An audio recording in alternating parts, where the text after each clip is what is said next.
So you have saving and you have investing. They are two very different things, and it is very important for you to understand the difference between them.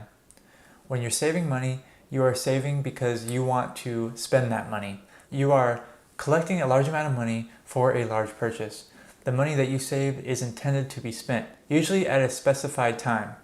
When you are investing, you are seeking to grow that money. You are seeking to grow your principal. You are seeking to make money using money. So it's very important that you know that is a very basic difference between saving and investing. Invest for the long term, invest to make money, save to make large purchases.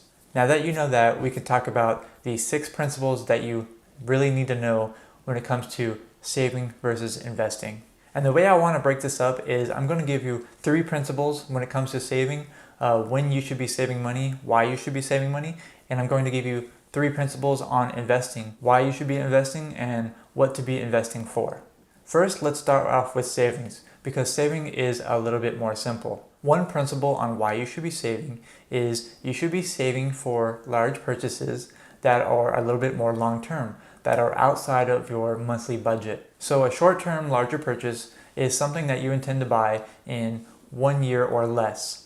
So if it's beyond what's going to fit into your regular budget, if it's a large purchase that's large enough to not fit into that, then you should be saving for it in equal amount of periods each month until you reach your goal. So let's say that you have a 1-year goal, so that is 12 months, and you want to buy a new phone, for example, and your new phone costs $1,200. Every single month, you need to save $100 in order to reach $1,200 in 1 year. All right, I did that because it's really easy math off the top of my head. But you'll take your total amount that you need to save up and divide it by the number of months, and that is how much you need to save per month. Very simple. So savings works for goals that you have, spending goals that you have that are large purchases that are usually 1 year or less. So they're a little bit more short term, but they're a larger amount. So you should be saving for things like that. And principle number 2 is irregular expenses. You should be saving for irregular expenses. Pretty self-explanatory from the name. But this means that they're not happening every single month in this case. So you have your monthly budget, you have the amount of money that's going to be contributed to whichever category every single month, but then you have expenses that are not happening every single month. Now these expenses will vary person to person, but a really good example that I like to use for myself is I pay my car registration every year. So I don't pay it every month, I pay it every year. I pay my insurance for my car semi-annually. So every 6 months I have a due bill for that. So those are irregular expenses that don't happen every month, but I can plan for those in advance. So if I know that it's going to be, that $1,200 6 months from now, then I need to save $200 per month in order to reach that goal. So this also happens with other things that are kind of unexpected. This can be things like repairs and maintenance on your vehicle. So you don't exactly know when it's going to occur, but you should be saving a small amount of money each month for when those expenses do become due. So for example, an oil change, you don't exactly know how many miles you're going to be driving every single month and when it's going to reach that time when you need to get an oil change, but you should be saving a little bit each month in advance to where when you do come to get that oil change, you have a good amount of money saved up in order to pay for it. And you don't have to dip into your regular monthly bill and kind of steal from another category. So an irregular expense can either be on a time basis that isn't monthly, or it can be kind of unexpected. So irregular expenses are things that you should be saving for, and you should treat them like monthly expenses. You should be saving every single month, so when that irregular expense does occur, you have enough money saved up to pay for it. And saving principle number 3 is emergency funds. So everyone, if you've ever heard of anything that has to do with personal finance, you know what an emergency fund is. It is money that you have saved up to pay for an unexpected emergency. Very self-explanatory. But yes, an emergency fund is the first thing that you should save up for, because if you don't have any money for an emergency, that can drive you deeper into the hole with things like debt. So your emergency fund doesn't necessarily need to be exceptionally large. A lot of people like to say, save 6 months worth of expenses in an emergency fund. I tend to disagree with that. I tend to go on the lower side of 3 months, but the answer to that is going to be very highly dependent on you as an individual. Okay, my risk tolerance might be a lot higher than someone else watching this right now. If you have a low risk tolerance, you might want to save more of an emergency fund. If your career or your work or your job is more volatile, where you're not exactly the most stable in your job, and maybe you should have a bigger emergency fund, because usually emergency funds are expected to be used for the ultimate emergency, which is usually losing your job and losing your income. So it's meant to kind of stave off that hard time. So really, the emergency fund and how much you should actually have saved is highly dependent on you as an individual and your situation. 3 to 6 months is a good goal, but not everyone needs 6 months and not everyone can handle 3 months. So yes, savings and emergency fund is a very big principle that you need to know about. Those are very important reasons on why you should save and when you should save. Now let's talk a little bit more about investing. Investing is very important. It is just as important, and I think even more important than saving in some cases. But yes, there are some principles that you should follow when it comes to investing. Now, it's important to note here when it comes to investing, there are many different kinds of investing styles and many different things can work for investing. These 3 principles that I'm going to give you are things that I have read, that I have researched, that I have personal experience with, and so I have faith and fidelity in these 3 principles when it comes to investing. And the first one that I really want to talk about is when you are investing, you should be investing for the long term. Okay, investing should be a long-term game. When you develop your mindset when it comes to investing, you should be thinking as far out as possible. So investing, you would invest for things like your retirement. That's the most obvious one, right? So your retirement is usually many years away, especially if you are young, and investing should be primarily for your retirement. But there are other things that you should invest for that are long-term as well. And here's a really good one that people tend to forget, is your education. So your education, you should invest in yourself. If you're investing in yourself for education purposes, it should be for the long term. It should be for skills that are going to help you out in your career for the long term, right? So that is another long-term investment is your education. When it comes to investing, think long term before you make your investments. That should be your end goal. It should be very long term. Stop thinking in the short term when it comes to investing. If you are, then it's not really investing, and most likely it's kind of skewing into speculating or something like that. So when it comes to investing, think long term. And investing principle number 2 that is really important is you need to allocate your investments based on your time horizons. So I'm going to use retirement as the example.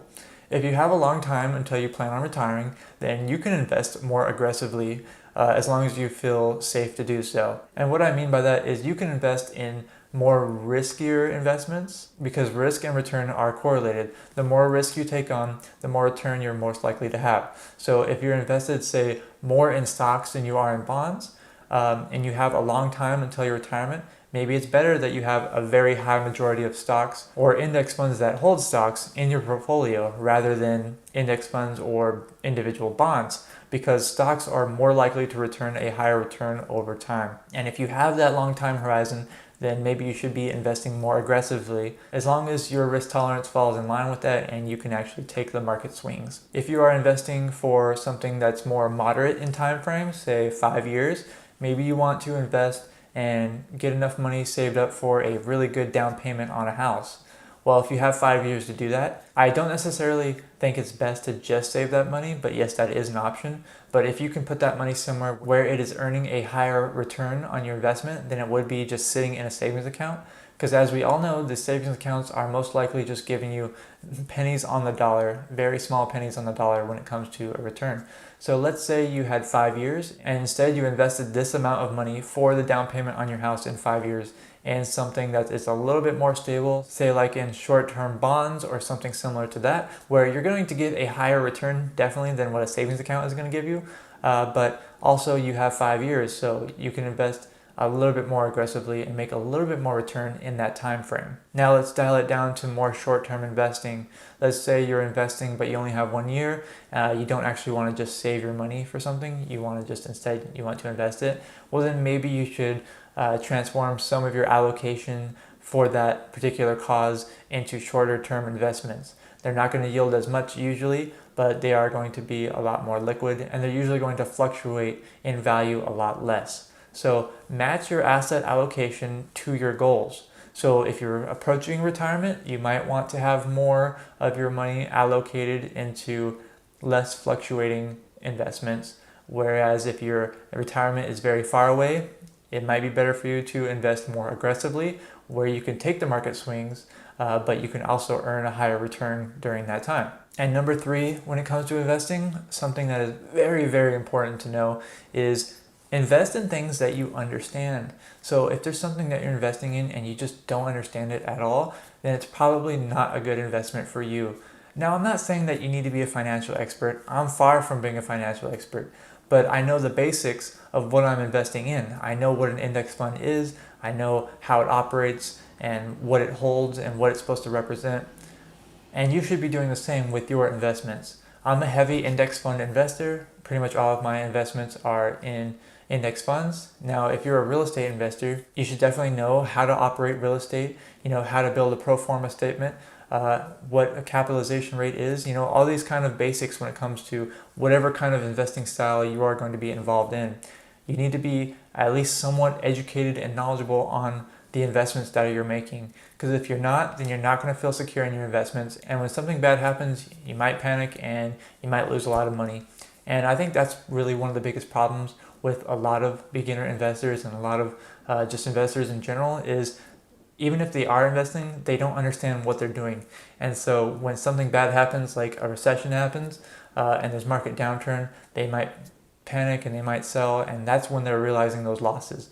But sometimes it's very unnecessary to do that if you have a long time horizon and you can actually wait out those market swings. So just to recap really quick on this video, if you are going to be saving your money, 3 things you really need to know is that you should be saving for short-term large purchases, you should be saving for irregular expenses, and you should be saving for an emergency fund first and foremost. Okay, 3 things when it comes to saving. And when it comes to investing, 3 things that you really need to know about investing is you should be investing for the long term, you should be allocated based on how long you have for your goals, and you should be investing in things that you actually understand. This has been 6 principles, 3 each when it comes to saving and investing that you need to know that are very important. Let me know in the comments below what you think about these 6 principles when it comes to saving versus investing. I really want to know your thoughts on it. Do you have any more principles that you can add to the discussion? Let's talk about it in the comments below. And thank you so much for watching. If you want to help me out, I would really appreciate it. Just give me a like, a thumbs up on this video on YouTube, and subscribe to the channel because I'm putting out information on personal finance every single week. And I know there is something in there that I can help you with. Thank you again for watching. I'm Zach from OnCashflow.com, and I hope to see you next time.